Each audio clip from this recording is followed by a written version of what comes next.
You're part of my Purim. You're part of my Purim. Good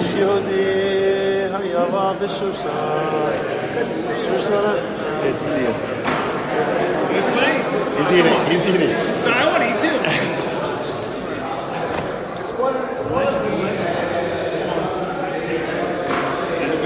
Say what you got. Heartsick or lemonade? Let's do something lemonade, and then we'll do something heartsick. Wow. And then we'll go back to heartsick. By the way, is Ishihudi? That's my name, you know it? I know Gordon or Ishihudi. I don't know. No. Come, let's do something lemonade. Let's get the chaburah.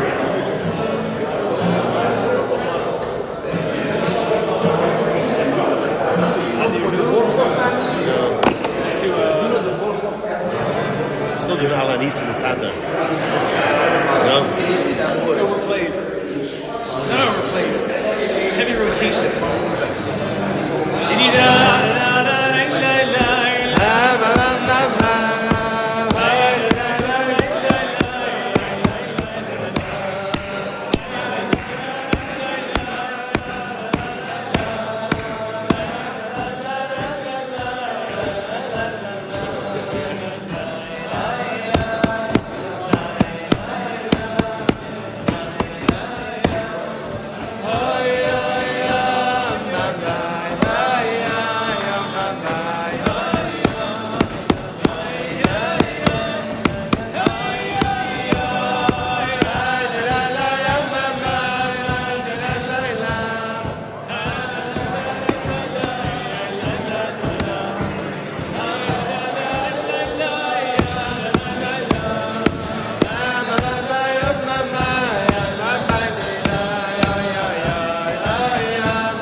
Look at this.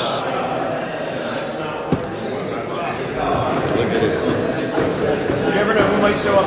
You never know. Yeah, honey, that's her part. Whatever you need.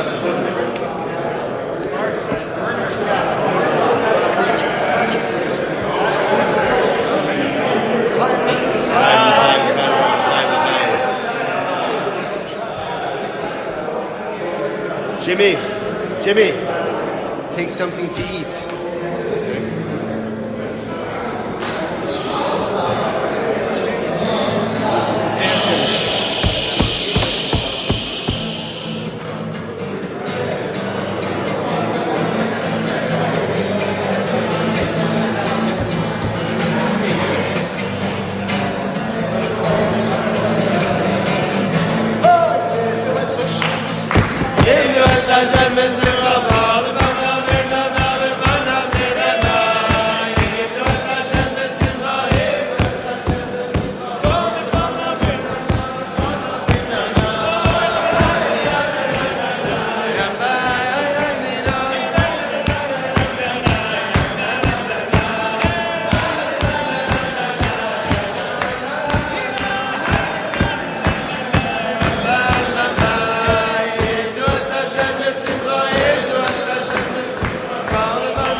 All right, outside. Good Erev Shabbos.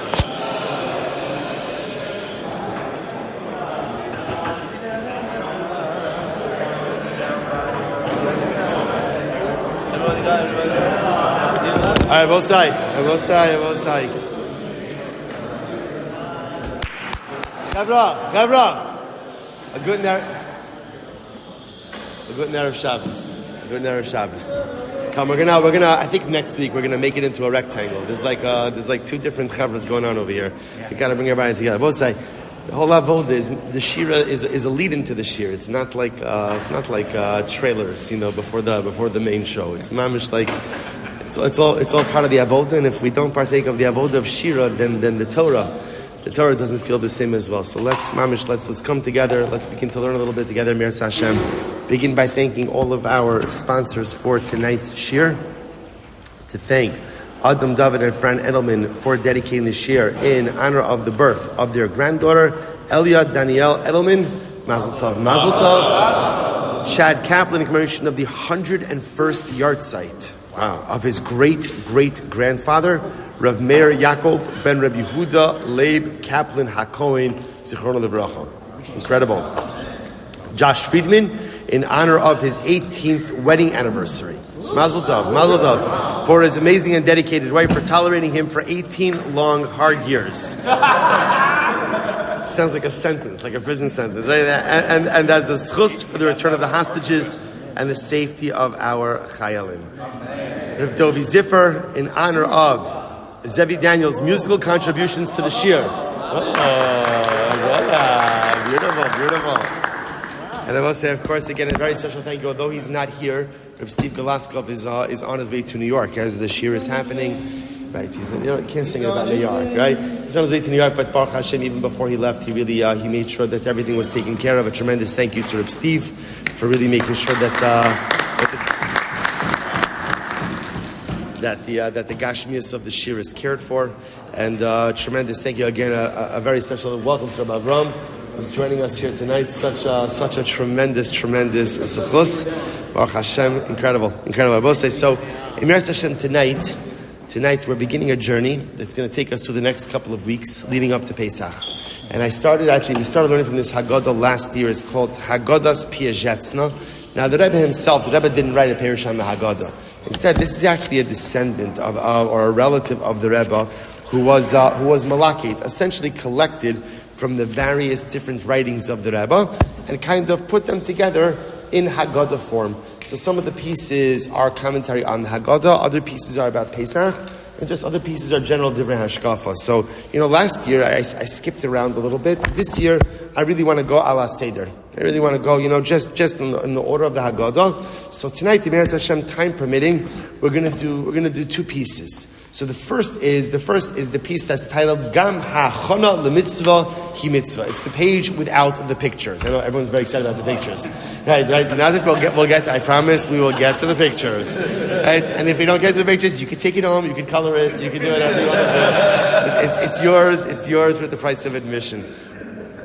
So we'll say this piece is a very profound piece from the Rebbe, and the truth is not simply applicable for Pesach, but is really applicable ultimately, again, just in general for Yiddishkeit. So the title over here, Gam Hachana L'Mitzvah Hi Mitzvah. Even preparation for a mitzvah itself is also part of the mitzvah. So the Rebbe says something beautiful, and we're going to see part of the beauty of this piece is the tie-in that it has between Purim and Pesach. So the Rebbe writes as follows: Isa, Me'arebi Rebbe Lazar Zatzal, Ben Rav HaKadosh HaReb Melech, Rebbe Melech of Lezhinsk. Sabato Shalmar Piacezna. The Rebbe of Lezhinsk, Rebbe Melech of Lezhinsk, was the great-grandfather of the Piacezna. It says as follows: Allah Gemara, Sha'amar Haman Achashverosh, Vezdate HaMelech Einam Osim. So remember again, Haman is trying to sell out the Jewish people, and one of the ways that he does it is he tells Achashverosh that the Jews, they don't observe Datei HaMelech, right? Literally again, just the norms, the practices of the king. So the Gemara Masechtas Megillah says, what was he saying? Right? What exactly? What do you mean they don't follow in the ways of the king? What does that mean? So this is incredible. So Haman said to Achashverosh, "Demafki lekula shasa shemosim es kol hashana b'Shabbos hayom u'Pesach hayom." What do the Jews do? Tonight is the Piacezna. Oh, Melech of Lezhinsk. Wow, incredible, wow. So we'll say, so the Rebbe Melech Amir Hashem, the Sham Shtav and Aliyah, should be Zoch Amir Hashem to a lichtig Gan Eden, should be a Melech Yosef for all of Klal Yisrael. Incredible. So we'll say, so what was Haman saying to Achashverosh? Haman was saying this: these Jews, every day is either Shabbos or Yantiv, right? It's amazing. They need all these days off from work. They can't come in. So literally, again, the Mafkilu Kula Shasna, the Jews spend the entire year, the Shabbos Hayom, sorry, can't come to work, can't participate in Shabbos. Or Pesach Hayom, today's Pesach. So the Jews have all these holidays, all these Shabbos, all these Yom Tovim, and whenever you want them to do something, they turn around and they say, you know what, it's another Yom Tov, another Shabbos. So the Rebbe Melech asked, he said, V'hiksha, Eichse Kula Shasa. What are you talking about? It doesn't even make sense. Shabbos, Hirak Yom Echad. Upesach, Hurak Shavua B'Shana. What did Haman mean when he said that the Jews are saying, they say every day is Shabbos, every day is Pesach? How could that be? Shabbos is once a week. Pesach is 1 week out of the year. Barabakachas, the Rebbe says something beautiful. Shahaya kikotz be'ele Haman, osan hachonas, sha'osim yisrael kodem kol mitzvah. What was driving Haman crazy is that every mitzvah, right, has so much hachana, has so much preparation. So we'll say, think about this. It's incredible. It's incredible. Like, I'll tell you, like Shabbos, I tried to be a relatively low maintenance person. It doesn't work. I'm a high maintenance person. But for like one thing I enjoy is popcorn. Shabbos popcorn. It must have been an Eretz Yisrael thing that I got used to. Shabbos popcorn. So you would think a simple thing. I want to just give you a heads up in case you're in the market for popcorn. 7 miles, not making any more popcorn. That's it. They're done. They're done till after Pesach. Not after Pesach. You think to yourself, popcorn? Right? Number one, it's kitnius, right? At most, right? It's kitnius. It's not even chamas. But again, I would say, so what do you see when you come to Klal, when you come for Hachanas Yom Tov? What do you see? That Klal Yisrael is always engaging in Hachanas. Everything is always Hachana. Everything is always a preparation, right? So Pesach again might be 1 week out of the year, but at the end of the day, all of these tremendous Hachanas. So the Rebbe says as follows. He goes on, he says, good. Shachanas chosim Yisrael kodem kol mitzvah. Umamish kol hashana oskim b'achanas Pesach. So the whole year, Klal Yisrael is preparing for Pesach. V'chol hashavua b'achanas Shabbos. The entire week, Klal Yisrael is preparing for Shabbos. Ad kan l'shon hakadosh. These are the words of the Rebbe. So what's interesting is, Haman wasn't saying that Klal Yisrael every single day is Pesach, or every single day is Shabbos, but Klal Yisrael is always engaging in hachanas. Klal Yisrael never just does something one-off. There's always a tremendous preparation process before they do anything. Kikol mitzvah gavahi. The Rebbe says because, now this is the Piacezna talking now. He says every mitzvah is gavah. Every single mitzvah is the highest of the high. The efshar lo liyisrael sheyavo eleh b'pam achas. It is impossible, I will say, this is such a tremendous and important yesod. It is impossible just to roll into a mitzvah. Now, you could roll into a mitzvah, but it's impossible to roll into a mitzvah and maximize it. If you want to maximize the spiritual event of a mitzvah, you need hachana. Rakevan she'oseh lahachanas, kol ha'achana hi aliyah, this karvus el ha-mitzvah ad shebo eleh. Every moment of hachana, every moment of preparation, every step of preparation, ultimately again brings you closer to the mitzvah until finally when the preparations are over and the mitzvah begins, then you're finally at the mitzvah. So I just want to point out that this is one of the most incredible yisodos that often is overlooked. We often create a tremendous focus in shmiras ha-mitzvos, asiyas ha-mitzvos, which of course is incredible. We sometimes forget about the avoda of hachana mitzvah and how hachana really makes the mitzvah. I'll say, brother, it's not just true in mitzvahs; it's true in general, right? Person, I'm sure you could apply this in the business world as well. A person has a deal they're trying to lock down. So b'pashtas, I assume, I've never been in the business world, so I can't. I may for a little bit, but I'm saying never successful in the business world. Right? So I can't imagine a person jumps like the meeting starts at 9:00. I don't think anyone gets out of bed, right, at 10 to 9 and says, you know what, it's okay, I could be a few minutes late. It's not a big deal. As long as I'm there before, Baruch Hu of the deal, right? As long as I get there, in some semblance of it, I'm fine. It'll be fine. Why? Because there's a recognition. I got to be there. I have to make sure the table is set. The coffee has to be there. The presentations have to be there. Everything has to be hachana. You want to be successful in life, you need hachana.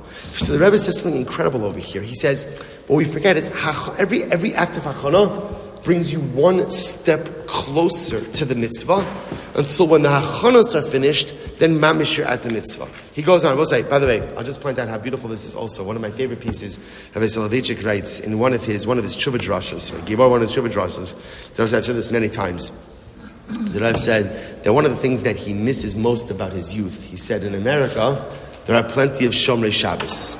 He says in America, what he has not yet found was Shomrei Erev Shabbos.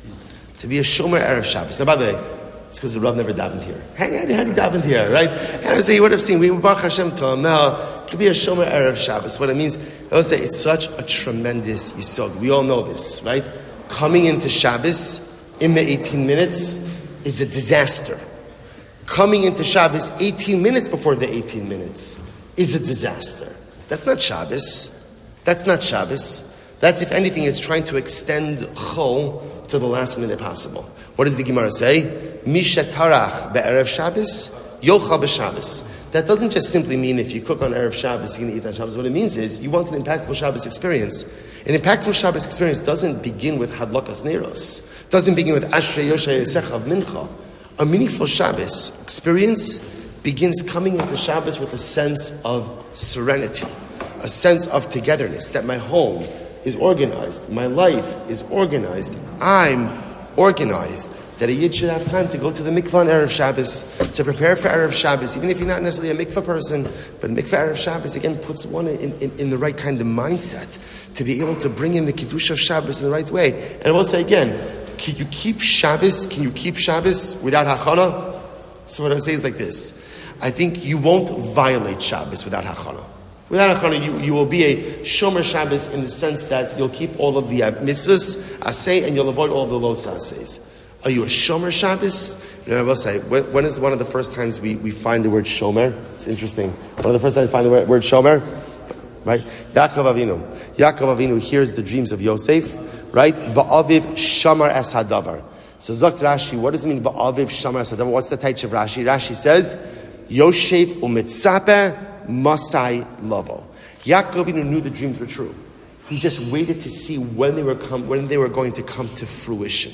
Shamar means to anticipatorily wait for something.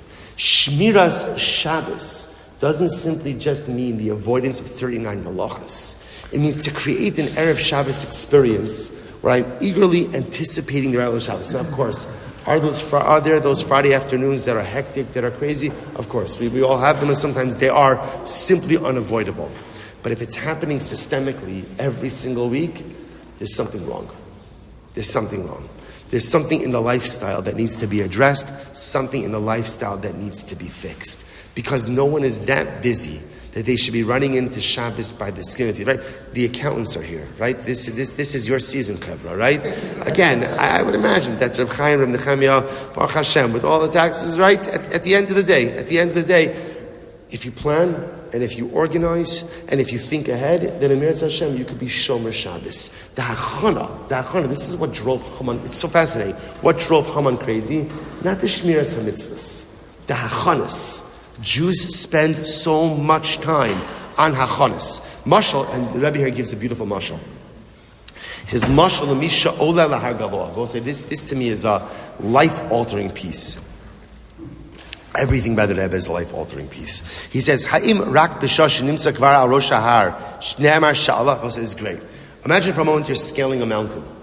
So, do we say that the only time that you climbed the mountain is when you get to the top? That's not true. Rather, again, gam kol psio psia sheposea aliyahi. Remember again, when you're climbing the mountain, even before you get to the top, every step I take on the mountain, I'm climbing the mountain, right? It's not just the pshat that at the end of the day, the only time you climb the mountain is when you reach the peak. No, every step forward I take is called climbing the mountain. He says, listen to this. Va'af kishaomed od be'emtza har kvar Allah lahar lemal mikalam hanisan ba'aretz. Because even once you only get halfway up the mountain, one thing is clear, which is what? You're higher. You're higher. Higher and higher. Right? Higher and higher than anyone standing on the ground. Which means that even though I have not yet reached the top, I'm still called climbing the mountain. Uba'im lo haya hahar gadol yoser, kvar haya ola lahar. And if technically speaking, the mountain was just simply as tall as where I currently am situated on the mountain, then I would have ascended to the peak of the mountain. Nimtza shukvar Allah lahar. I will say, therefore, it turns out something amazing, that essentially, even before I reach the peak of the mountain, I've already climbed the mountain. Do you hear this? This is such a tifazach over here. It's such an interesting idea. If you were to ask a person, you climb the mountain, when are you considered to have climbed the mountain? I think most of us would say, when you reach the peak. When you reach the peak. This is why. Why? Every step you take up the mountain is called, you climbed the mountain. Which, by the way, just before we go on, is such an incredible yesod in general, because what else does this say? Let's say you start climbing the mountain, and then mid-mountain, you turn back. Did you climb the mountain or not? Did you climb the mountain or not? The Rebbe would say, yes. So Rebbe would say, and this is not the Rebbe's point, but this is a tremendous yesod as well. In life, we often think that if I don't get to the top of the intended mountain, I failed. The Rebbe says, that's not true. If you climb, you're successful. Because no matter what you did when you climbed, you got higher than you were before. And that by itself is tremendous success. Now, that's not the vart of the Rebbe. That's not what the Rebbe is saying. I think it's just intuitive into the words of the Rebbe. What the Rebbe is saying over here is, every step I take to get to the top of the mountain is in and of itself called climbing the mountain. Nimtza shukvar Allah. Rak she'ata yesh lo od la'alos lahar hasheni shnimtza me'ala har she'ala kvar. So therefore, when I climb the mountain and I stop, let's say I stop mid-mountain, so I've climbed the mountain already. It's just that now there's more mountain to climb. I've climbed the mountain already, but there's more mountain to climb. What's the Rebbe trying to convey? This is so profound. Kain kol hachana she'oseh Yisrael mitzvah. So hachana for a mitzvah is like climbing the mountain. The mitzvah is the peak. But at the end of the day, left-hand column, asiyos va'aliyosein, rak mitzvah od yoser gavoa. So we'll say, this is incredible. Hachana is climbing of the mountain, which means, so we'll say, you hear this distinction? We often think that hachana is not an end. It's just a means to get to the top of the mountain of the mitzvah. The Rebbe says that's not true. Hachana is in and of itself part of the ends. Because every step of hachana is climbing a mountain. Even though I'm going to get to the top, I want to get to the mitzvah. But every step I take is still absolutely unequivocally meaningful. And therefore the hachanas, say the Rebbe, are not just simply a way to get to the peak, but the hachanas themselves are a chilik and part of the mitzvah. He says, Asiyos Galios, Raksha mitzvah od yoser gavoa, v'shuv osa hachanas at shebal mitzvah. And again, every step I take is another step of scaling the mountain. And again, but I just have more to do until I get to the top of the mountain. Lachein. This is incredible. Hachanas lemitzvah, inon hachanas la'asiyah bilvad. The hachana for a mitzvah is not simply a preparatory act in order to get to the goal of the top of the mountain of the mitzvah. Shetiyenehin machshiros bilvad reikanios ba'atzman. See, we sometimes think that like hachana is what we call like a hechsher mitzvah. How's hechsher mitzvah? Like putting up a sukkah. Like sharpening your knife for shkita. Right? It's a hechsher mitzvah. It's not the ikar avoda. I need to do the mitzvah. The mitzvah requires hachana. So the hachana is a necessary step to the actualization of the mitzvah. But the hachana is not the mitzvah. The hachana is just a preparatory act. The Rebbe says that's not true. Rak mamish asiyahin. Hachana is mamish part of the mitzvah.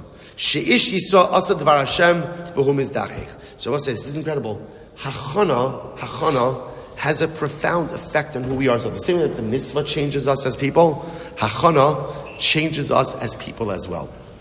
And I think that's why the mashal of the mountain is so profound. You're called climbing the mountain even before you get to the top. I'm called an oseh mitzvah even before I perform the mitzvah, as long as I'm engaged in the hachana. The hachana itself transforms me. The hachana itself changes. You know, I would take it even a step further. In the Rebbe's word, in the Rebbe's model, what happens if a person does hachana for a mitzvah and never ends up doing the mitzvah? What's the effect? Right? Something. You know, I think before we see this, I think we see this from the Rebbe. Like, I'll give you like a perfect mashal. Imagine for a moment a person goes ahead and bakes matzahs, but never ends up eating matzah on Pesach. A person puts up their sukkah and never ends up eating in the sukkah for whatever the reason. So I think before you see the words, you say, okay, you get what is an A for effort, you know, shkoyach, right? A for effort. Did you do anything? No, you didn't do anything. What's the impact of making matzahs for Pesach and not eating them? What's the impact of putting up a sukkah and not sitting in it? But the Rebbe teaches that's not true. It's not true. Hachana is part of climbing the mountain. The Hachana itself is not just a preparatory part of the mitzvah, rather the Hachana itself is actually part of the mitzvah. The Rebbe goes on. This is beautiful. V'zeh shamati michvod kidushas chosni, harav atzadik hakadosh, Rav Yerachmiel Moshe Hofstein, Mikajnitz, the Rebbe of Kajnitz. So we got a lot of Rebbes going on over here tonight, right? You've got the Piacezna quoting his great-grandfather, quoting his great-grandfather, Rav Elimelech of Lezhensk, now quoting the Rebbe of Kajnitz, who said, in the name of the Kedushas Levi, Levi Yitzchak, Ben Sarah, Sasha, Zechuso Yagin Aleinu. So Kedushas Levi, whenever, there are many Rebbes that whenever they would say Kedushas Levi, they would say that they would stand up. They would stand up. That's how healing the Kedushas Levi is. So the Rebbe says something. This is such a beautiful, beautiful. The famous Rebbe of Levi Yitzchak. He said like this: Shekisha avar kodem Pesach v'nei anashim sheniku asakim l'chvod Pesach. That when the Rebbe of Levi Yitzchak would walk by houses, and the women were cleaning for Pesach. Now, just to be. Not that women have to do all the cleaning for Pesach, right? I want to go on record, right? Men should clean for Pesach also. Men should get ready for Pesach, especially once you understand the power of Hachanas, right? You want to get in on this, right? You want to be part of this. Okay, things were different back in Berdichev in the 1800s, right? So the women were cleaning the house. The Rebbe would walk by. What would happen? Amar, Yiratzon Shamalochim Hayotzim Min Kashrak. So the Rebbe would say, the Malochim, the angels who come from Kashrak. Now what's Kashrak? The Makar, Tikiya, Shvarim, Trua, Tikiya. Right? So again, we say this is part of the Yom Noraim liturgy. Right? That the Malachim who come from the sounds of the Tikiyas should ultimately again be a Melis Yosher for Klal Yisrael. But the Rebbe, look at this play on words. Ach, Rabbi Yitzchak Nosin Lazeh, Parshanos Hamat Ima Pesach. What's Kashrak? Kretzin, Shavin, Rabin, and Kashrin, which literally means, again, scraping, sweeping, mopping, and kashering. So the Rebbe says, literally, the krechtzing that comes from all of these activities, Yalu v'amnitzu tov ba'adinu. The Rebbe says, do you know the holiness of a krechtz that comes from sweeping, that comes from mopping, that comes from kashering, that kashrak, that comes, right? And again, we all hear it in our homes. We all hear it. Okay, if you're one of the rich and famous, and you're going away for Pesach, fine, all right, but the rest of us regular people, right? So Baruch Hashem, you hear this in your house. You hear this in your house all the time, right? That again, it's a lot. Preparing for Pesach is a lot, is a tremendous amount, and there is krechtzing, and there is this, and there is that.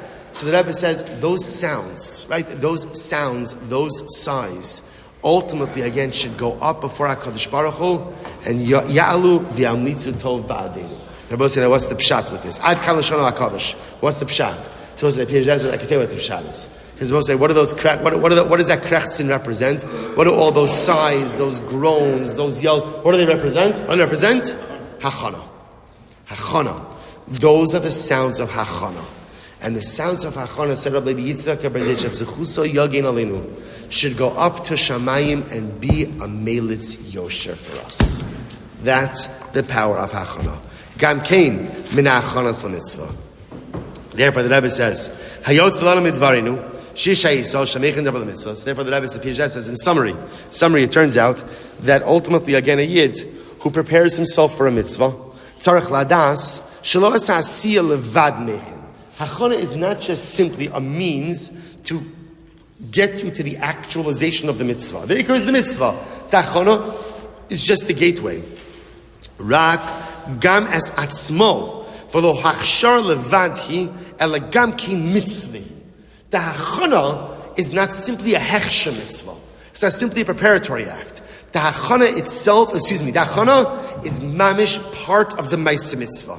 Shechelek mimeno miskala. Ukishiyas ha-mitzvah kol osa chilik yiskala. Lochein gam ha-mitzvos she'inon tzrichos hachana kepesach v'shabes tzrichim gam kin lahakinis atzmo lohen v'hachana tzrichol yos b'chol machshava dibor amaisa shal adan. Now the reality is, the Piacezna writes, not every mitzvah requires hachana. Right? Not every mitzvah requires hachana. Right? Pesach requires hachana. Shabbos requires hachana. But the Rebbe says even those mitzvahs that may not require physical hachana, at the end of the day, a Yid still has to prepare himself in his heart and in his soul. A person has to prepare himself spiritually for this incredible and overwhelming endeavor. I will say a tremendous, tremendous piece. That first of all, and again, I want to point, this is the first piece in the Piacezna's Haggadah. And now, probably, it makes a lot of sense. Right? Because this frames the entirety of the Yom Tiv in a different way. That the Hachanas are not there simply because, well, I don't want to have chametz in my house, or I need to have food for the Seder. The Hachanas are there because Hachana is part of it. I will say, once you understand this, by the way, so many things fall in place. Like the Gemara Pesach Brachas says, Chasidim Arishonim hayushoin sha'achas kodim atfilah. The original Chasidim would literally, again, now shoin literally means like wait. But what it pashas means is prepare. They would prepare for davening an hour before. And we'll say, what does that mean? What does it mean? We know what it means. We know what it means. Eina doma, a davening where you are coming 5 minutes late to a davening where I'm not even going to say on time. Because just, well, so you know how it is. Like, if you're on time, you're already like late, right?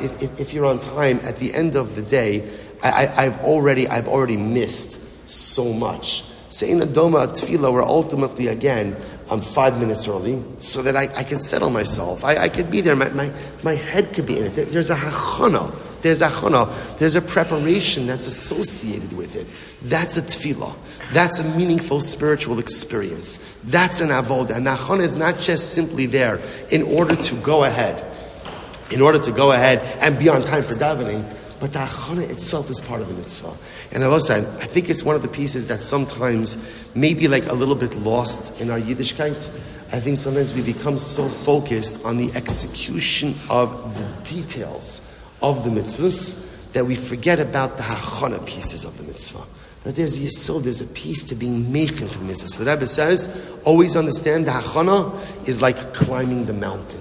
In the same way, that halacha l'maisa, every step you take out on the part of the mountain is part of the aliyah, is part of the climbing. So too, ultimately, again, at the end of the day, every step I take in hachana is not simply preparation, but at the end of the day is part of the mitzvah as well. A beautiful, beautiful piece. We have a few more minutes, so I want to show you. Okay, so we're getting two pieces of both sides. This is the Rebbe's piece on Kiddush. This I thought was just a beautifully stirring piece, just that gives you a little bit of a window into who the Rebbe was, into what the Rebbe was, and just a little bit into what his life was like. So look what he writes over here. I will say this is the Rebbe. I don't think we've ever seen a piece like this, but this is on Kaddish. So again, that's our preparation. There's one more intro piece about Pesach itself, but I want to do it a little bit closer to Yom Tov Mir Hashem. I think we have 3 more shiurim before Pesach. 2 more shiurim before Pesach. 2 more. Okay, these 2 more. Good. The last one we'll do before Pesach. We'll do Mir Hashem, that piece on Pesach itself. But this is on Kaddish. So again, right. So going through the Seder, we'll get through Orchatz. Okay, whatever. We'll get through as much as we can. So look at the right over here. Just to show you the power of Kiddush. She says, "Kein haya be'ireinu Piacezna tamid." The Rebbe describes what life was like in Piacezna on Erev Shabbos. He says one could look at Jews and at Jewish homes on Erev Shabbos as the sun was setting. So I'll say, remember what the Rebbe is describing over here is mamish like being Shomer Erev Shabbos. The sun is setting, and literally, again, you can see the Anon Hashem, the Kalav HaKadosh Baruch Hu, devolving upon them. Kol echad ratz lemikva letares nafsho mikol choli v'kesem. Everyone's running to the mikvah to purify themselves. Kikach amra haTorah shemikva mitahares.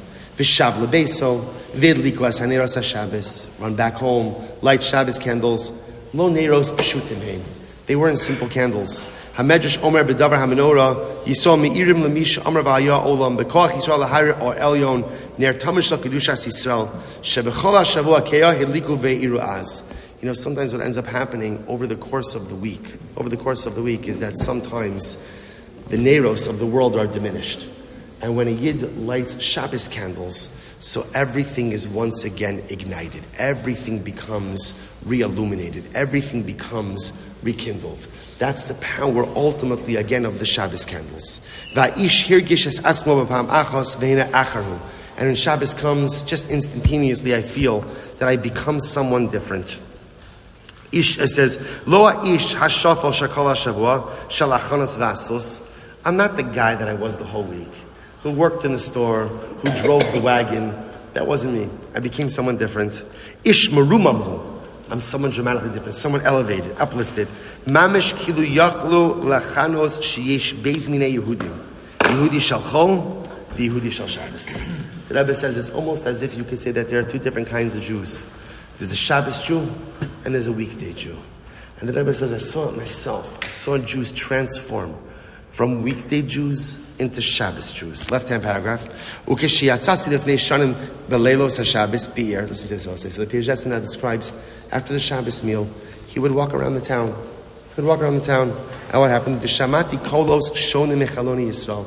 And I'd hear different beautiful sounds emanating from the windows of people.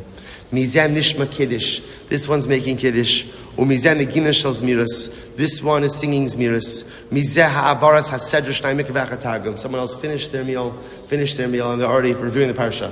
They didn't daven here, right? So again, right? So at the end, Rebbe's finished with his meal, right? Everybody. So what happens? So again, people, somebody's making kiddush, somebody's singing zmiras. Somebody already finished a long time ago. And